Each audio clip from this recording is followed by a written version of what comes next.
Athlete CFL 2025 এর আজকে অত্যন্ত গুরুত্বপূর্ণ ম্যাচ, যেখানে মামনি গ্রুপ পাঠচক্র মুখোমুখি ইস্ট বেঙ্গলের সঙ্গে। আমরা আসছি live and exclusive Bibhutibhushan Bandyopadhyay stadium Barrackpore থেকে, এবং এর মধ্যে খেলা শুরু হয়ে গেল। স্ক্রিনের বাঁদিক থেকে ডান দিকে বেগুনি জার্সিতে মামনি পাঠচক্র আক্রমণ করবে, আর ইস্ট বেঙ্গল পরিচিত সবুজ মেরুন জার্সিতে।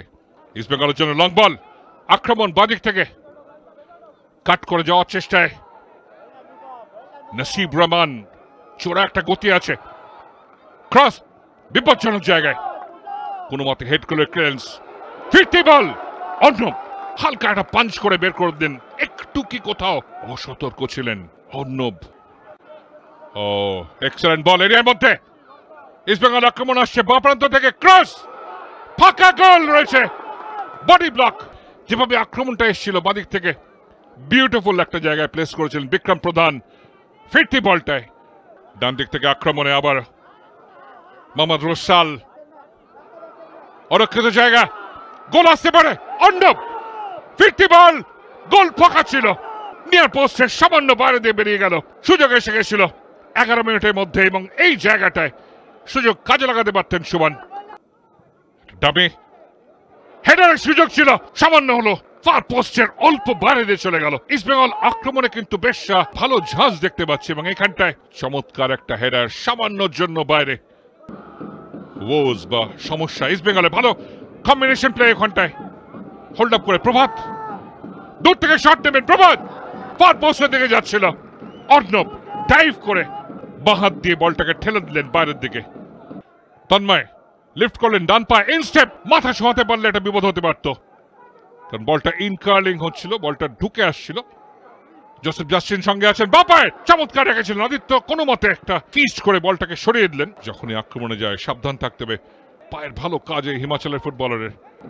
কম্বিনেশন প্লে, গুরুত্বপূর্ণ ক্রস, অর্ণব ডাইভ করেছিলেন নাগাল পান্ডি বলের, এবং সমর্থকরা বুঝতে পেরেছেন যে খেলার রং এবং গতি পাল্টাচ্ছে।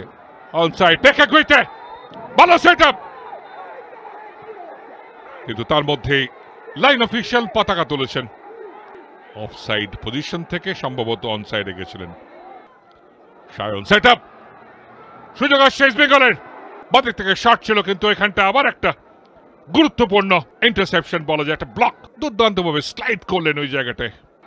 আমান চমৎকার ট্র্যাপ করে যাওয়ার চেষ্টায়, আমান সেট আপ করলেন, আবারও সেই চমৎকার একটা ইন্টারসেপশন, বিউটিফুল স্কিল, ইনসাইড করে যাওয়ার চেষ্টায় চমৎকার ট্রিকারি আছে। সায়ন আবারও সেই ব্লক, একটু আগে রিলিজ করলে 2-3 খেলোয়াড় অপেক্ষা ছিলেন। সায়নের পায়ের কাজ খুব ভালো, স্কিল চমৎকার, কিন্তু একটু বেশি হোল্ড করে ফেলছেন।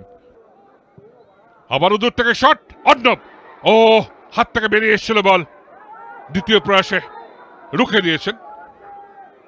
আর এখানটায় অর্ণবের সামান্য চোট লেগেছে, এই শটটা ড্রপ, এই ড্রপ পড়াটা সবসময় বিভ্রান্ত করে গোলরক্ষককে, কিন্তু অর্ণব বল থেকে চোখ সরাননি।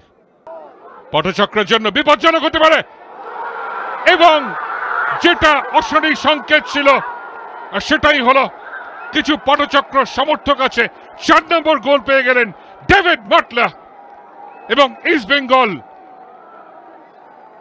87 মিনিটে তারা পিছিয়ে পড়ল।